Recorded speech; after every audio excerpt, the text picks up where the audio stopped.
dari 89. Nanti baca Al-Qur'annya dari 89. Tadabbur, kembali lagi ke surat Al-Baqarah ayat 27.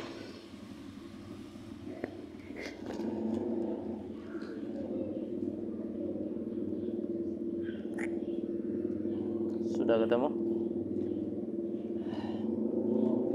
Ayat 27. Bukan 27, 67.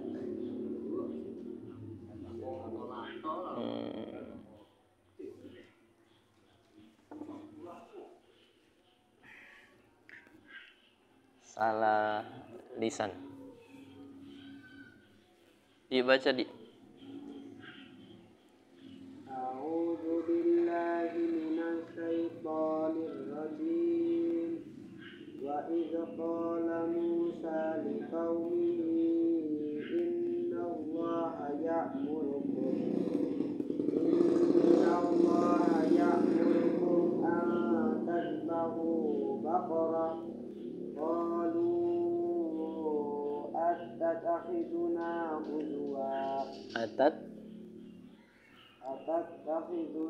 huzwa qala a'udzu billahi an akuna minal jahilin.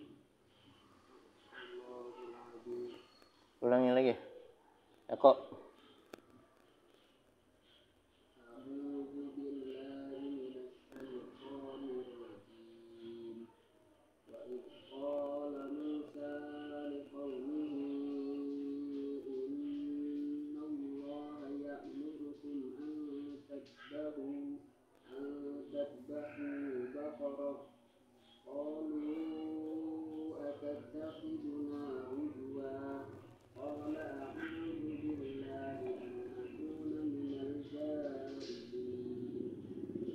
Mawir.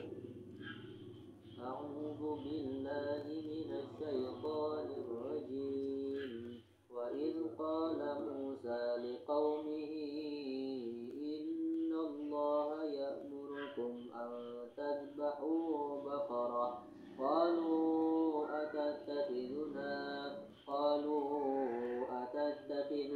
huzwa qala a'udzu billahi an akuna minal jahilin. Ahmaduhu wa nusallim ala rasulihil karim. Amma ba'd. Allahumma arhamna bil Qur'an. A'udzu billahi minasy syaithanir rajim. Wa idz qala Musa, hadi sa apa?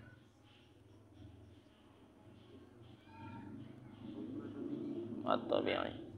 Liqaumihi, kabir, hi, sulit, susah, kok dilempar. Bukan mad wajib, bukan mad jaiz, dilempar ke hadi. Hi, apa hi? Liqaumihi, panjang nih, super panjangnya. Seperti mad wajib, boleh juga seperti mad jaiz. Mad silah, silah artinya menyambung, tawilah artinya panjang. Kalau ada hak domir seperti itu, sebelumnya hurufnya harakatnya hidup, bertemu dengan hamzah, maka disebut mad silah tawilah. Huruf sebelumnya mim, hidup mimnya tuh, ya. Kemudian ada hak domir seperti itu, depannya itu ada hamzah, tuh hamzah tuh, maka disebut mad silah tawilah. Ingat mad silah tawilah. Angrudi apa? Barangkali udah tahu Gun. Subhanallah. Watabi'i sekarang guna. Udah masuk kan? Ya. Kalau nggak ngaji boro-boro tahu guna, boro-boro matabi'i ya. taunya kijing baik.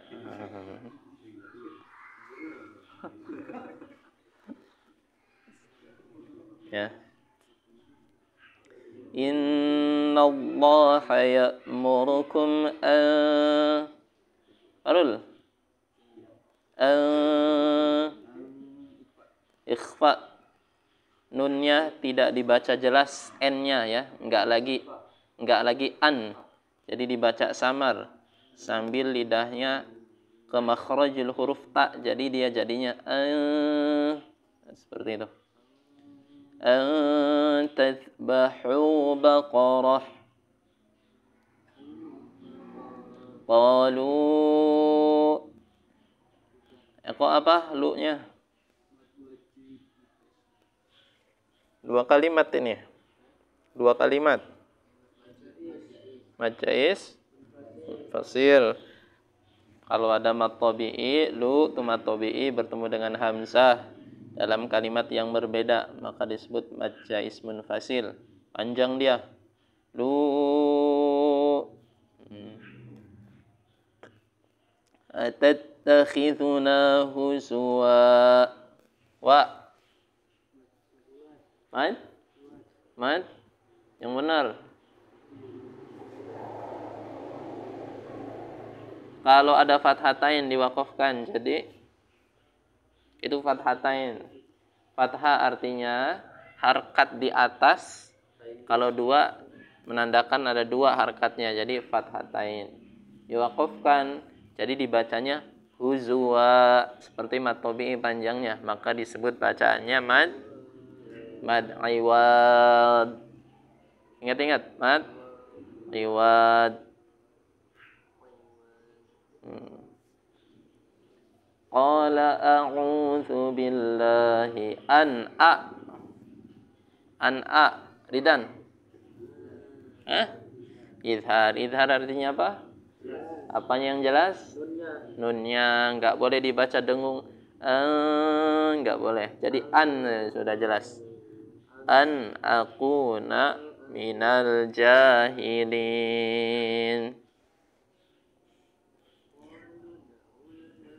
Wa idh qala wadhkur, dan ingatlah qala ketika berkata Nabi Musa alaihissalam liqaumihi, untuk kaumnya Bani Israel, wa qad qutila lahum, kisahnya suatu ketika ada orang yang terbunuh di antara mereka, di antara Bani Israel.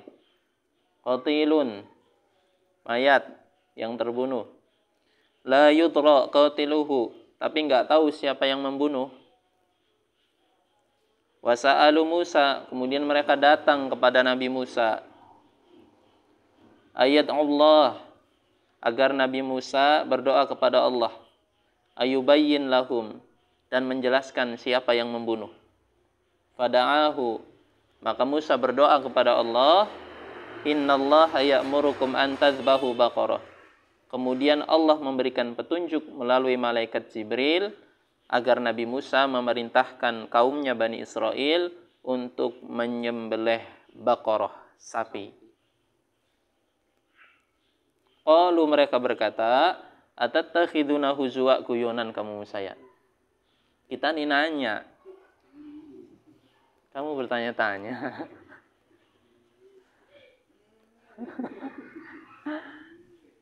Ya.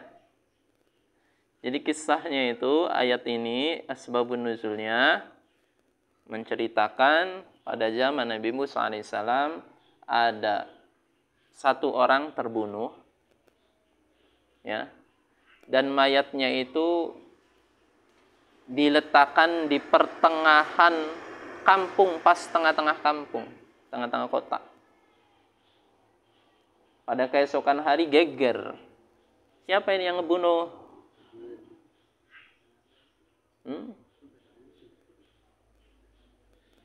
Akhirnya dalam salah satu riwayat ada satu orang pemuda datang ke Nabi Musa alaihissalam. Wahai Musa, paman saya telah terbunuh. Jadi yang dibunuh itu pamannya. tolong, siapa ini yang membunuh? Tolong jelaskan. Akhirnya Nabi Musa datang, ya di situ sudah ada banyak Bani Israel, ya. Kemudian akhirnya semua orang sepakat karena di tengah-tengah mereka ada Nabi, ya. Jadi banyak kejadian ya yang Allah pertontonkan kepada Bani Israel ini tentang mukjizat yang di luar nalar. Tapi mereka lagi dan lagi beriman, nanti kufur, beriman, nanti kufur. Ya. Ini kejadian satu lagi. Jadi mereka minta kepada Nabi Musa, wahai Musa, tolong doa ke Allah. Supaya tahu nih siapa yang membunuh. Ya. Sebab pada waktu itu kalau tidak ada yang mengaku yang membunuh, maka diceritakan dalam salah satu riwayat, kota itu atau kampung itu ada batasnya. Jadi ini kampung, meskipun berdekatan ada batasnya. Sedangkan orang yang terbunuh ini, kalau diukur lebih dekat daripada kampungnya si kabilah ini, ya, maka yang terbunuh ini dari kabilahnya si A. Sedangkan mayatnya itu kalau diukur lebih dekat kepada tempatnya kabilah B. Maka si kabilah A ini menuntut supaya kabilah B bertanggung jawab. Karena setelah diukur lebih dekat. Tapi kabilah B ini merasa tidak melakukan. Siapa ini yang ngebunuh? Enggak. Kabilah A menuntut supaya membayar diyat, membayar kisos, membayar uang ganti rugi. Kata kabilah B, saya bisa aja membayar, gampang. Tapi ini bagian daripada harga diri orang, kita nggak ngebunuh. Akhirnya dari bangsawan mereka, di tengah-tengah kita kan ada Nabi. Kita datang ke Nabi. Jadi riwayatnya beda-beda ya. Riwayat yang pertama, ponakannya sendiri yang datang kepada Nabi Musa yang mengadu. Riwayat yang kedua, ini sumbernya sama dari Ibnu Katsir, ya. Kabilahnya berbondong-bondong datang kepada Nabi Musa, tapi hakikatnya semuanya sama, ya. Ceritanya seperti itu. Ada orang terbunuh. Orang yang terbunuh itu laki-laki tua, mempunyai harta yang banyak, tapi tidak memiliki keturunan. Ya. Jadi hartanya banyak, tidak memiliki keturunan. Dan mayatnya itu dibuang ke kabilah yang sebelahnya. Maka kabilah yang ini menuntut. Akhirnya datang kepada Nabi Musa. Nabi Musa berdoa, singkat cerita, diberikan petunjuk melalui malaikat Jibril, supaya Bani Israel, ya, dari kedua kabilah ini yang berdekatan, agar memotong baqarah, sapi betina. Ya. Tapi kata Bani Israel apa? Musa nih ngeledek nih. Orang kita lagi kebingungan nyari jawaban tentang siapa yang ngebunuh. Masa suruh motong sapi? Makanya di sini dikatakan qalu atattakhiduna huzwa. Wahai Musa, apa engkau akan menjadikan ini suatu candaan? Ya. Jadi enggak sami'na wa ta'na aja udah. Sifatnya santri itu kepada gurunya sami'na wa ta'. Apalagi ini ke Nabi, kan seharusnya kita percaya penuh kepada Nabi kan?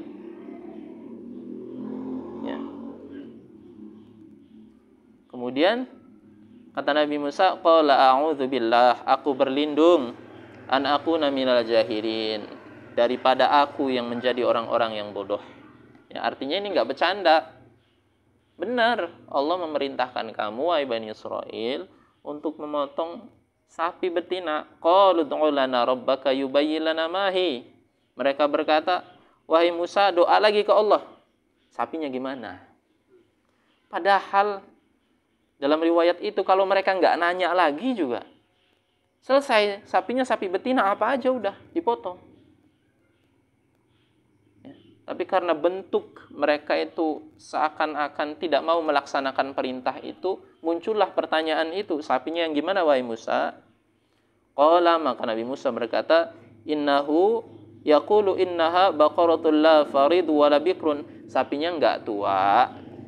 Jadi Nabi Musa juga menyampaikan sesuai dengan wahyu.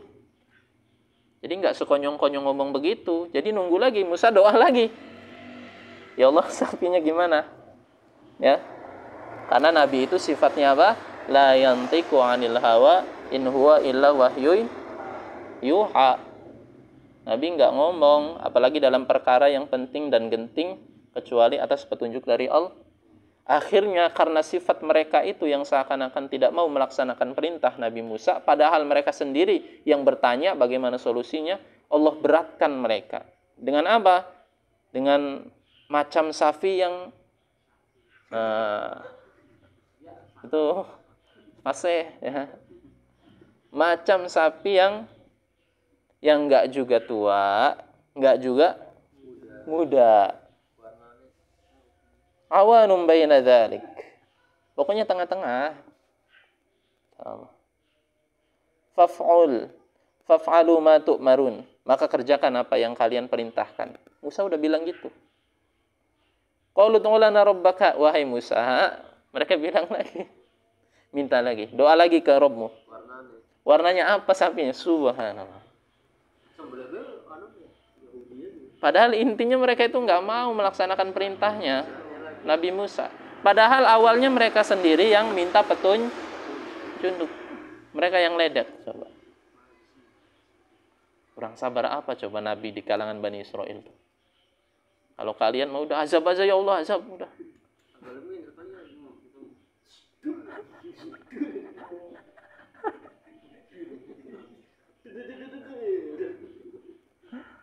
Qala, maka Nabi Musa berkata sesuai dengan petunjuk Allah lagi berdoa, innahu yaqulu innaha baqarah. Sapinya itu sofro, agak kuning-kuningan. Faqi'ul launaha, agak kekuning-kuningan, sedikit kemerah-merahan, tasurun nadirin. Kalau orang melihat itu bikin senang. Setelah itu singkat cerita, ini panjang, masih bertanya terus ini ya. Qalu ud'u lana rabbaka yubayyin lana ma hi.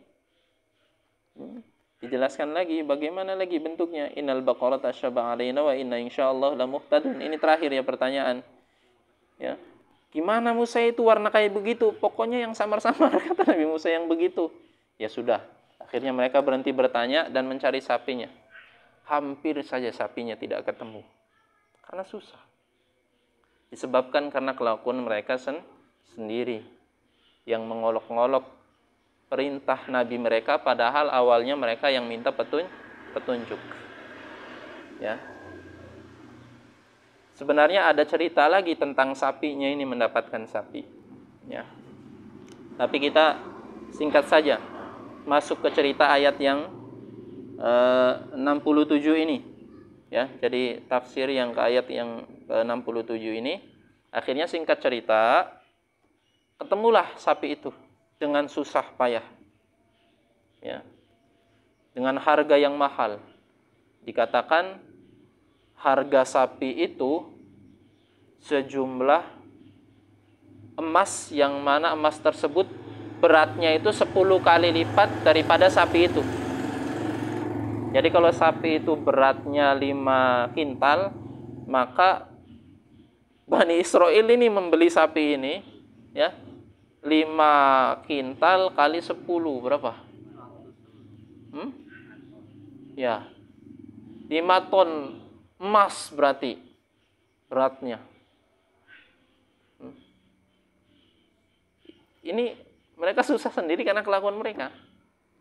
Karena sapi ini memang sapi yang sebagai bentuk ujian kepada mereka, karena yang mereka buat sendiri.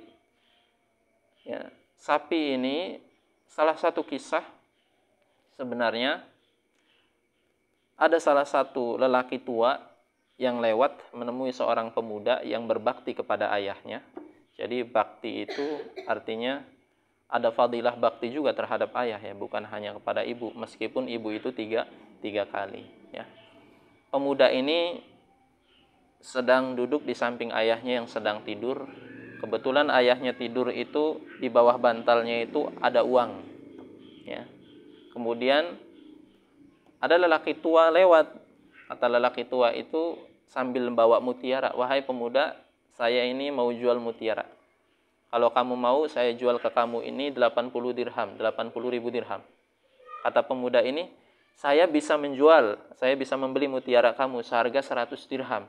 Tapi tunggu, ayah saya bangun." Karena saking ta'zimnya seorang anak kepada ayahnya, gak mau mengganggu tidur ayahnya. Akhirnya lelaki tua tadi bilang lagi, "Bangunin aja ayahnya." Kata pemuda tadi, "Enggak. Ya udah, saya turunin harganya jadi 30.000 dirham. Asal kamu bangunin ayahnya." Kata pemuda tadi, "Demi Allah, saya tidak akan membeli jualan kamu meskipun dengan harga yang murah, padahal itu mutiara." Akhirnya mutiara itu dijadikan sapi yang oleh Allah ya. Sapi yang sesuai dengan ciri-ciri ini, dan sapi tersebut diberikan kepada pemuda itu. Nah, kemudian pemuda itu menjualnya kepada Bani Israel dengan harga.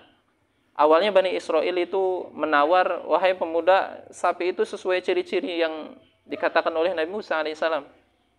Saya akan membeli sapi itu dengan 10 kali lipat sapi." Jadi satu sapi ditukar dengan 10. Kata pemuda tadi, enggak mau. Ya udah, saya akan membeli sapi itu seharga emas beratnya sapi itu. Kata pemuda tadi, enggak mau. Akhirnya dilipat gandakan jadi 10, pemuda tadi angguk ya.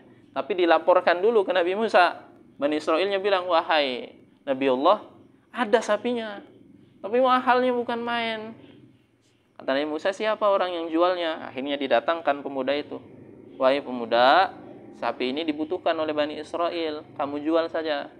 Kata pemuda itu apa? "Sapi itu adalah milikku dan hakku untuk menjual berapa saja." Kata Nabi Musa apa? Dia benar. Kemudian Bani Israel, "Kamu punya duit? Silakan beli sapi itu." Singkat cerita, itulah salah satu sebab bakti kepada ayahnya ya. Bukan hanya dia mendapatkan mutiara, tapi emas sejumlah berat 5. Kalau misalkan sapi itu 5 kintal ya, rata-rata sapi kan beratnya antara segitulah ya. Ya. Singkat cerita, sapi itu sudah didapatkan oleh Bani Israel ya, sudah didapatkan. Kemudian disembelih sapi itu. Setelah disembelih, kata Nabi Musa alaihissalam, "Ambil bagian sapi itu, kemudian pukulkan ke mayat tadi." Akhirnya diambil salah satu bagian tubuhnya yang sudah terpotong, dipukulin ke mayatnya, mayatnya hidup kembali. Nah, ini salah satu mukjizat ya. Jadi yang bisa menghidupkan itu bukan hanya Nabi Isa alaihissalam ya, termasuk Nabi Musa alaihissalam juga diantaranya menghidupkan orang mati atas izin Allah. Dan Bani Israel menyaksikan itu. Akhirnya kemudian ditanyakan oleh Nabi Musa, "Wahai fulan, yang bunuh kamu siapa?" Nah, ya. Akhirnya dia menunjuk, "Yang bunuh saya itu ponakan saya yang datang ke kamu, wahai Musa."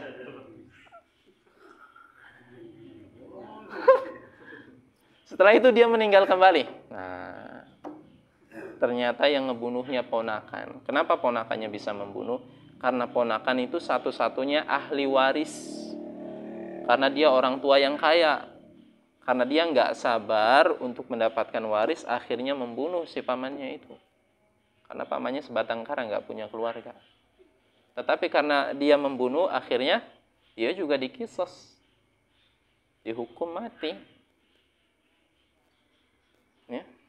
Jadi begitulah. Ini salah satu.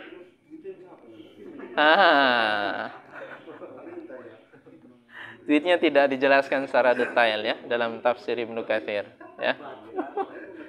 Pinteran ya. Kalau kita otaknya duitnya mikirnya ke sana, duitnya kemana?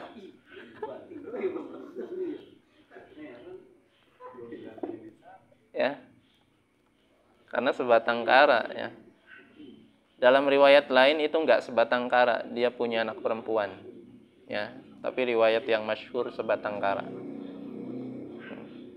Si ponakannya itu mau menikahi anak perempuannya, ya. Tapi anak perempuannya enggak mau. Akhirnya satu-satunya jalan, suatu malam dia ajak pamannya untuk melakukan rihlah perjalanan. Di tengah jalan, kemudian dia bunuh pamannya dengan bermaksud supaya mendapatkan hartanya. Kemudian mayatnya itu dilempar ke kabilah sebelah supaya yang beranggapan itu telah dibunuh oleh kabilah sebelah. Kemudian waktu pagi dia sudah ada di rumah, ya. Kemudian dia datang ke rumahnya, yang menanyakan, paman saya mana? Pura-puranya gitu. Ya, paman saya mana? Oh, ternyata di sana sudah rame-rame ada yang terbunuh. Setelah dilihat, oh paman saya, dia nangis-nangis. Wah, kamu ya yang membunuh, kayak gitu. Sini bayar diatnya, ya, bayar ganti ruginya. Masih sempatnya dia mikir gitu, ya. Memang begitu kisahnya. Akhirnya, ya, karena kabilah juga nggak ngaku, dia datang ke Nabi Musa. Wahai Musa, paman saya telah dibunuh. Dia salah lawan, ya, datang ke Nabi. Ya sudah dibuka akhirnya.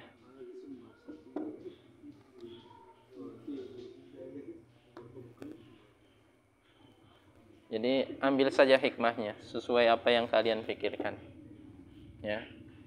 Karena itu kisah daripada surat Al-Baqarah ayat 67. Kisah itu memang Ibnu Katsir mengambilnya dari kitab-kitab atau dari kisahnya Bani Israel, dan kisah itu ada tidak boleh kita dustakan dan tidak boleh kita terlalu benarkan. Ada catatan seperti itu, ya, yang diberikan oleh para alim ulama dalam tafsir Ibnu Katsir. Artinya tidak boleh didustakan, ya, dan tidak boleh terlalu dibenarkan. Allah alam hikmahnya apa. Ya. Jadi surat Al-Baqarah itu awal-awalnya kejadian-kejadian, ya, atau mukjizat para nabi yang diberikan berulang-ulang kepada Bani Israel, tapi mereka beriman, kadang enggak beriman, kadang enggak beriman, kadang enggak. Kalau kita jangan gitu. Kalau sudah menemui satu, atau bahkan kita tidak menemui keajaiban, ya, belum kan? Kalian belum lihat kan pulpen mabur? Bani Israel itu sudah gunung Tur mabur, bukit Tur di atas kepala mereka. Mereka bersumpah, ya, wahai Nabi, saya akan taat kepadamu. Yang menyaksikan itu gunung Tur, diangkat oleh Allah gunung Tur itu di atas kepala mereka. Kemudian turunkan lagi setelah mereka bersumpah. Setelah bersumpah, mereka melanggar lagi. Ada lagi peristiwa yang seperti ini. Suatu ketika didatangkan makanan dari surga langsung. Ma'idah minas sama. Makanya ada suratnya Al-Ma'idah. Nanti ada kisahnya juga. Hidangan-hidangan makanan dari surga. Mereka bilang apa? Dalam surat Al-Baqarah, wahai Musa, saya pengen makanan yang lain. Pengen bawang. Dikasih makanan dari surga pengennya bawang. Ya.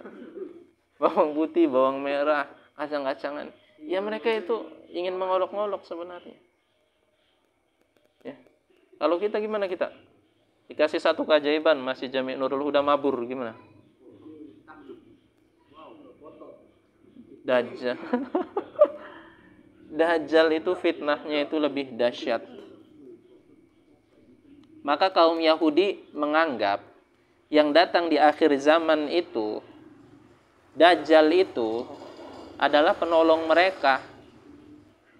Mereka itu menganggapnya itu Masih. Makanya ada dalam doa-doa atau Al-Masih, Masihid Dajjal. Ya. Ya nanti juga di akhir zaman orang Yahudi juga akan melihat banyak keajaiban, tapi melalui Dajjal. Sebagaimana dahulunya nenek moyang mereka. Ya mereka beriman. Ya seharusnya waktu bangkang ini didajal kan ya.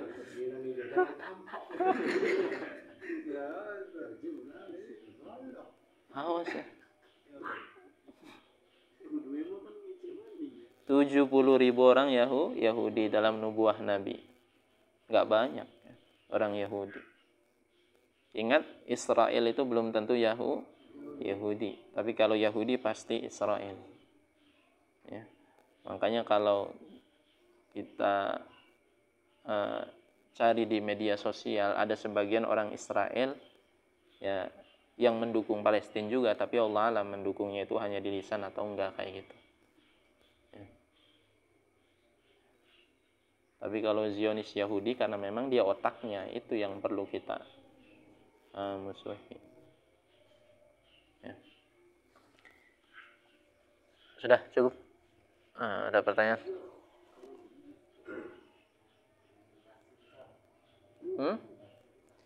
Ibnu Katsir itu rahmatullah alaih.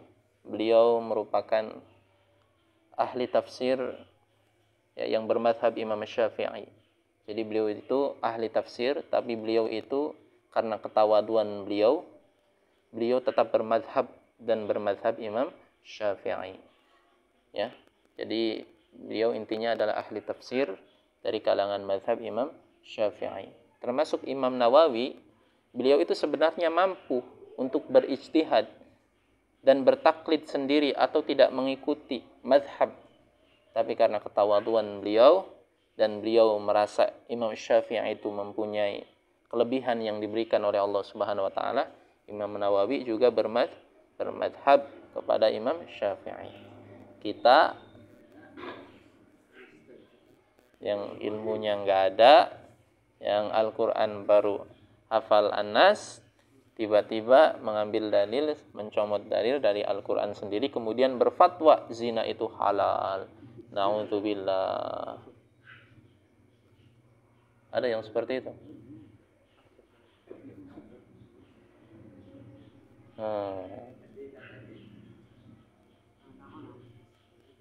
Kalau mazhab Hanafi mani mazhab Hambali kok punya organisasi? Mereka itu bukan organisasi ya. Jadi mereka itu madhab. Madhab itu secara bahasa adalah tempat berpergian. Berasal dari kata zahaba. Zahaba yadhabu zahaban. Wa madhaban. Madhab artinya tempat berjalan kita. Ya. Pertama kali itu dari Imam Hanafi. Kemudian Imam Malik. Imam Maliki berguru kepada Imam Hanafi, ya. Kemudian Imam Syafi'i. Kemudian Imam Ahmad bin Hanbal, ya. Ya. Jadi ini bukan organisasi, tapi ini merupakan ijtihad. Keempat hamba Allah ini diberikan kelebihan oleh Allah untuk melakukan ijtihad atau untuk mengambil istinbatul hukum dari Al-Quran, sehingga Al-Quran yang umumnya ayatnya global atas hidayah dari Allah,